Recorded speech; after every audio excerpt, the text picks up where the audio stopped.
My name is Reverend Ben Jameson. I am your associate minister here, and it is my privilege to share our core value with you. We have 7 core values here that guide what we do. Those core values are love, healing, oneness, abundance, spiritual growth, service, and diversity. Today we're focusing on spiritual growth. And typically we look at our spiritual growth as intentional growth through our spiritual practice. Meditation, affirmation, affirmative prayer, self-forgiveness, introspection, practices such as these.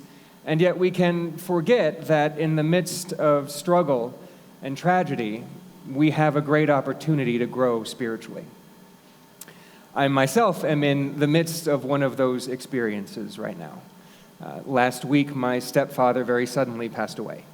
And my wife and I flew back to Kansas City to be with family, to celebrate his life and mourn the loss of his physical body. I helped to carry his body as a pallbearer and then gave the service that he asked me to give in his last wishes. It was a time of connection, of love, of sadness. And here I find myself back in my day-to-day life, knowing that at times grief will find me. But that's okay, because that grief is for me. It's part of my spiritual growth. You see, the love and the joy that I experienced in my stepfather's presence didn't come from him. It was within me all the time. He just pointed me to it, helped me to find it. And that grief is opening my heart and paving the way within so that I can connect to that unique experience of loving without him here to point the way. It also helps me reconnect with that one life that lives me and that is still living him. So friends, whether the spiritual growth that you are having in your life right now is from your intentional spiritual practice or has been laid at your feet through grief, the loss of a loved one, or some other challenge, know that I am in those trenches with you. And that as we bring our intention to grow through whatever it is that we need to go through, the end result is always more love and greater life. Thank you.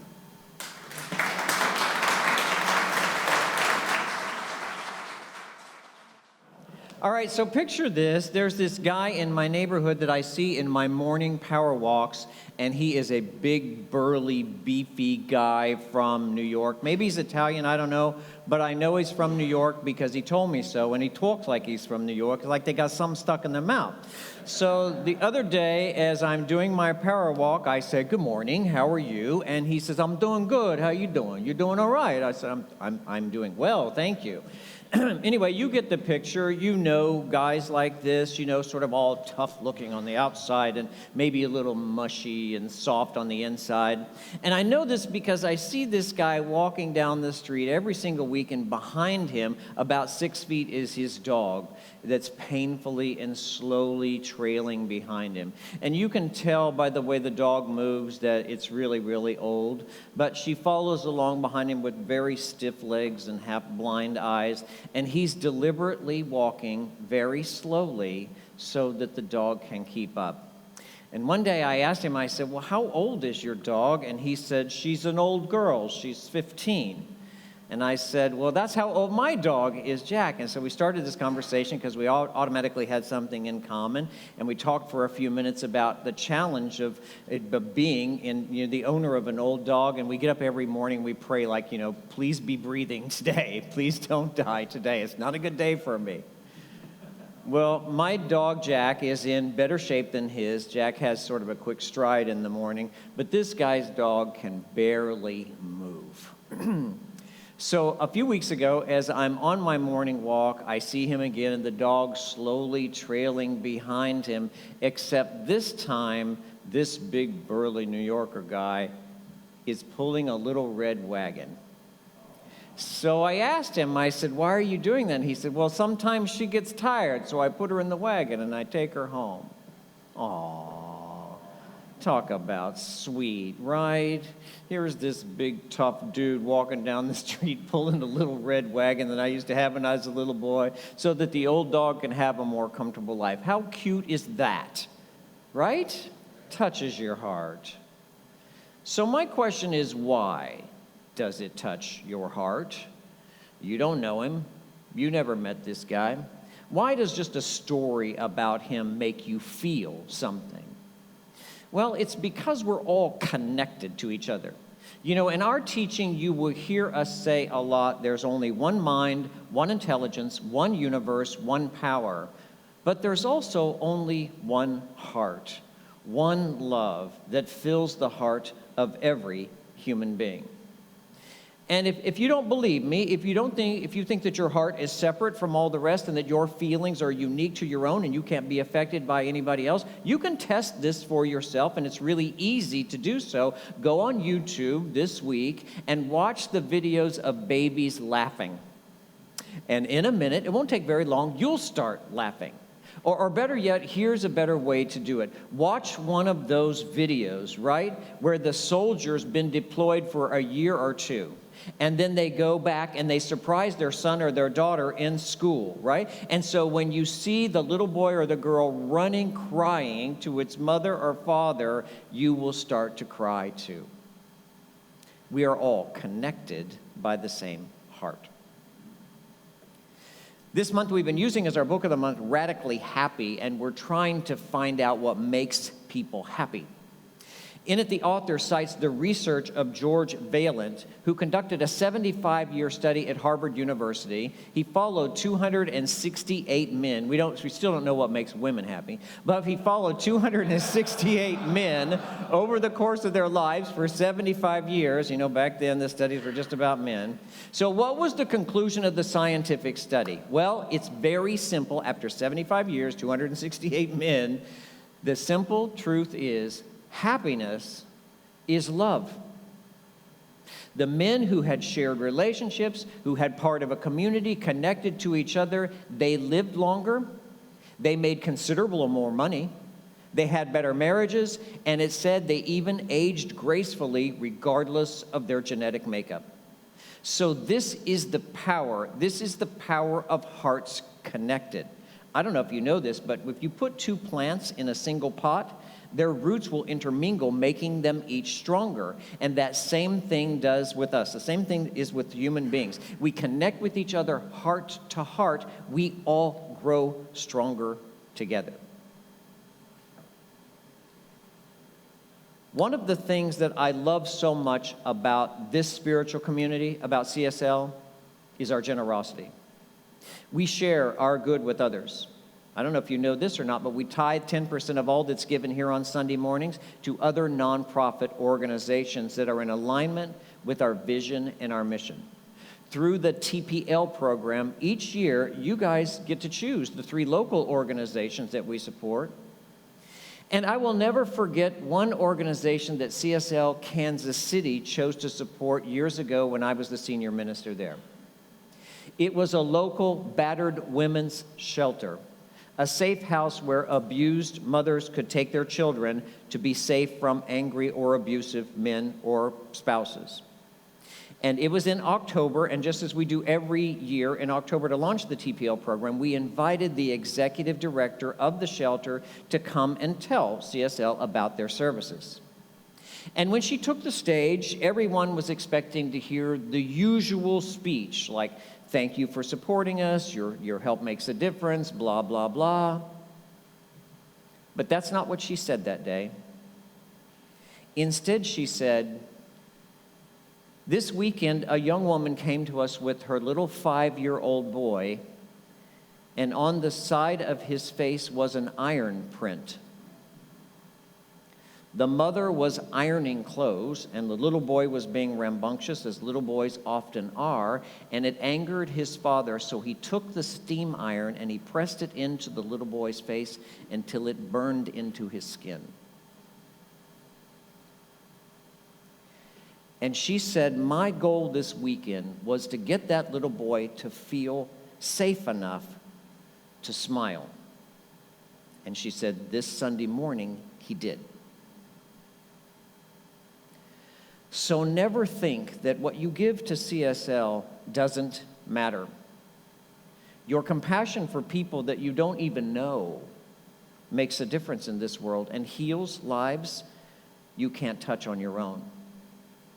We are a loving and diverse spiritual community, and to us, love isn't just a word. It's an action. It's a living being. It's a universe. And the way that we express it is through our compassion for others and by giving our love to others. Now, all of the world's religions unquestionably agree on one thing, that compassion is a sign of true spiritual awakening, a truly enlightened being. Compassion is the way an awakened person demonstrates their understanding of divine love. Love. You know, a lot of people talk about love. They say, lots of people that are religious say that God is love. But the truth is shown in their actions, not in their words. Do you extend yourself to others, even though it might be uncomfortable for you to do so? Do you extend yourself to others whom you disagree with, even though it's very uncomfortable to do so? Do you forgive others, even when you have a lot of reasons not to? You see, it's not pillow talk that makes you a good lover. In fact, it's not talk at all. It's action. I just want to be happy. I just want to be happy. That's what most people will say if you ask them what they really want. But they have no idea, absolutely no idea what it takes to get them to be happy. A lot of people think that money will make them happy. I hear people say this all the time. If I could win the lottery, I keep playing, and when I win the lottery, I'm going to make a big difference. I'm going to be so happy. But I know some very wealthy people financially that are pretty miserable. They think that finding a husband or a wife, that's going to be it. That's going to make me happy. But I don't know about you, but I know some unhappily married people that really shouldn't be married anymore. They think if I can just get people to change, that's going to do it. If I could get those Republicans to change, if I could get those Democrats to change, if I could get the Christians to change, if I could get my neighbor to change, then I would be happy. Well, we all know that's not going to happen, right? That is not going to happen. I know you've heard this before, and it might even be cliche to say, but my friends, happiness is now and has always been an inside job. You got to get up every single day and make the decision to be happy. Make the decision to be happy. And that doesn't mean pretend that everything is great in your life. It doesn't mean that although you're seething with horrible anger, you put on your happy face and I'm going to go out into the world and I'm just going to be happy and pretend that everything's great. In our teaching, we don't do denial. We only do truth. So when you say, I choose joy, that doesn't mean that you're in denial of all the things that are wrong in the world. It means that you are choosing to give your time, your heart, and your attention to those things that you can celebrate and love. It means that you have made a conscious choice, a deliberate choice to not allow yourself to be pulled down into the drama and the trauma and the misery in this world. Look, I get it. I see the headlines. I read the same stories you do. There's racial injustice and political gridlock and prejudice against gays and blacks and Jews and Asians. And to put the cherry on top of it, this past year we've been dealing with this damn pandemic.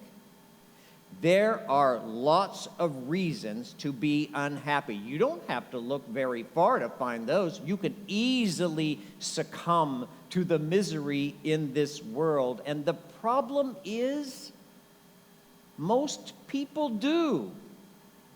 Most people do.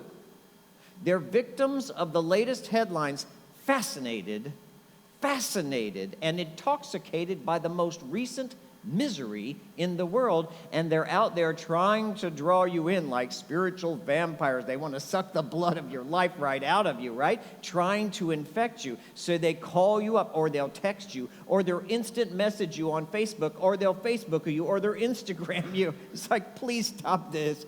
They'll use every single platform available so that they can be the very first to tell you the bad news. Oh my God, did you hear? They've closed the borders again. Oh my God, did you hear? They're saying this thing could go on for another year. Can you believe it? Now, they're not doing any of this consciously. They are unconscious victims of the latest global catastrophe. They think it's the most interesting thing that they have to talk about. They think it's the most interesting thing they have to tell you, and that's why they're so anxious to share the news. Because they ain't got nothing going on up here that's good. Don't be a Debbie Downer. Don't be the person who has nothing to talk about except for what's going wrong in this world. Make a different choice. Look in a new direction. Stop it. Stop looking at and talking about and thinking about all the negativity in this world. You know, there's a lot of good going on in the world. I don't know whether you noticed or not, but there's an awful lot of good things happening in this world. We have people replanting forests. We have engineers flying helicopters on Mars. As we speak, we have children raising money to save the oceans. If you look for it, you'll see good all around you. And lots of reasons to be happy. But my friends, you have to look for it because it will not make the news. In the news, if it bleeds, it leads. And that's because most people are more interested and intoxicating by that which is negative. They're not looking for the upbeat, uplifting stories. They're stuck in the misery. Don't you be one of these people. Find a way to buoy your spirit every day. And you know what? That might mean you have to limit your consumption of toxic, divisive media. That may mean you have to shift a few conversations with friends, co-workers, and relatives. It's going to take some conscious effort on your part. And at first, when you start to do this, it's going to seem really hard and really difficult because you're going against the status quo. But if you keep it up, in time you will notice that before long, you will see good before you see bad. You will wake up with joy in your heart for the first time in a long time instead of dread. Oh my God, what horrible thing's going to happen today. You will become as a child again. Excited to start your new day, excited to see what things you might learn that are new, excited to see what new people you might meet again. We must become as little children.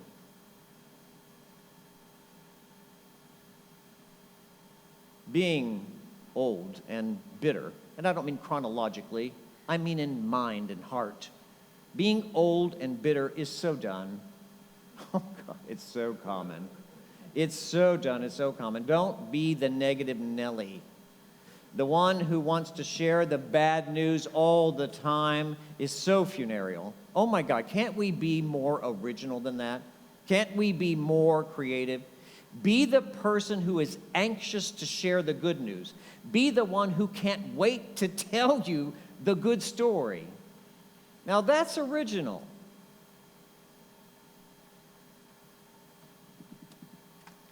I haven't seen my neighbor walking down the street very much lately.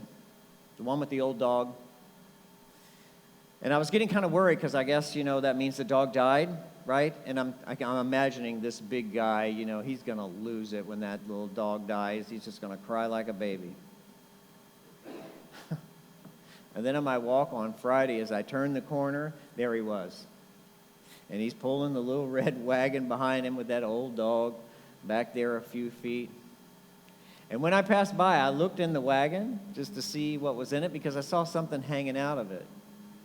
And you know what he'd done? He put a little blanket in the wagon. So I guess for her, it made the ride back a little smoother and a little more comfortable. You know, that's love, my friends. That's love. You don't have to look very far in this world for kindness and compassion. It's all around you. You really just have to look for it. And so ends the lesson.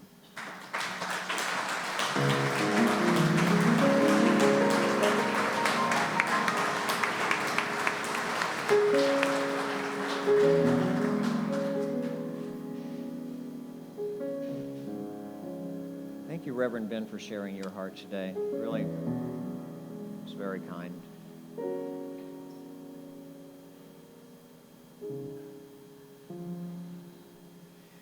We come together as a spiritual community in one mind and one heart every single week, and we connect those minds and those hearts in our spiritual practice.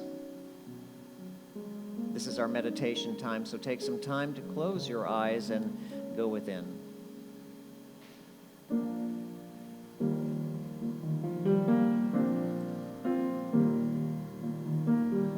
I breathe out, I breathe in, I am still, I go within. When I quiet my mind, in the stillness I find. Spirit meets me there. Spirit meets me there.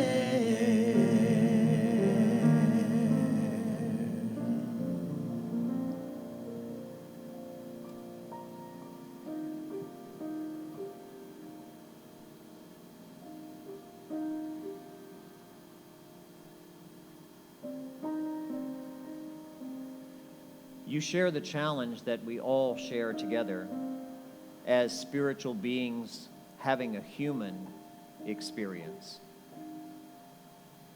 Our challenge is to be in this world knowing that we are not of it. Our challenge is to not to be infected by its negativity, but to affect it with our truth and our love.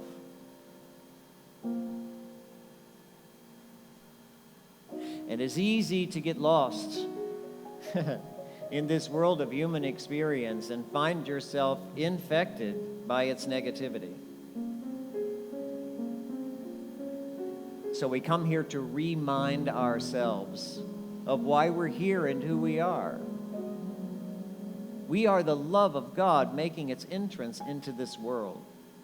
That's who we are, and why we are here is to share that love with each other, to affect and uplift this global consciousness and leave the world better than we found it. We close our eyes to all effect, to the way things appear when we do this spiritual practice, because we do not want to be tricked or fooled by those appearances. Let's stop the world's negativity. Let's stop thinking about all the things that are wrong or could go wrong. Let's make a conscious choice to set aside even our own challenges and our own problems in this next minute. And let's be still and go within and connect our hearts to a love that empowers a universe. Let's be still.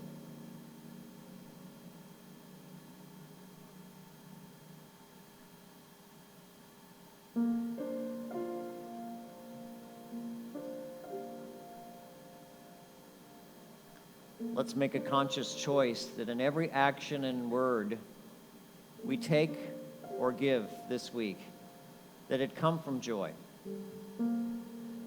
Let's be the people that are lifting up others instead of putting them down. Let's be the person that brings optimism and positivity to the conversation. Let's make a choice to bring joy to a planet that is so desperate for it. Let's be the joy bringers and the lovers. Let's fulfill our soul's assignment to bring all that is good to life. And so it is.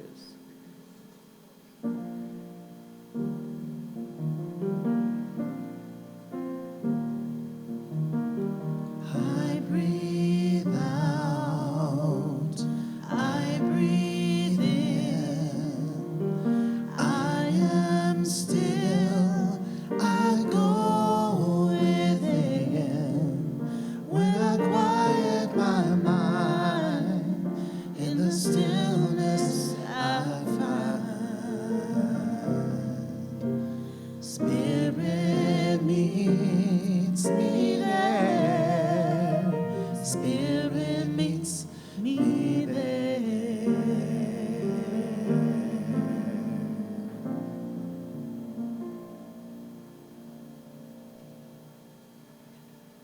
We close our service as we always do with this thing called a spiritual mind treatment. It's on a card called an affirmation card. And I know your card is like mine this week.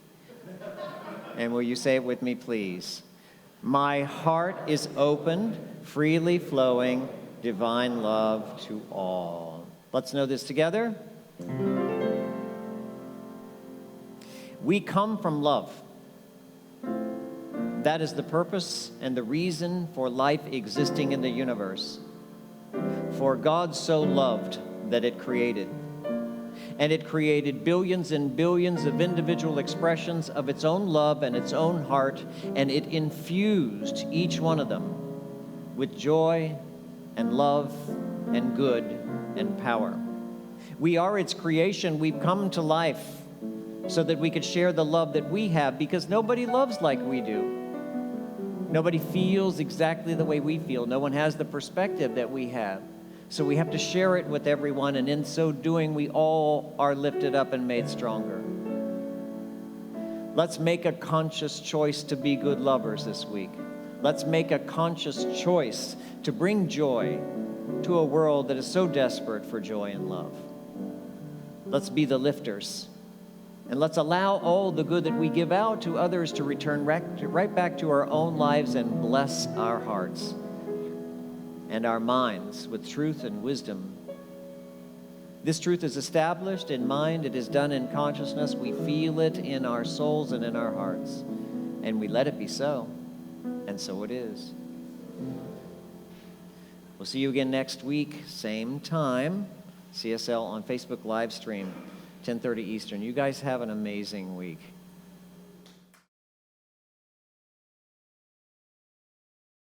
Thank you for watching, and thanks for supporting CSL. If you'd like to know more about us, check us out on our website or social media. Blessings.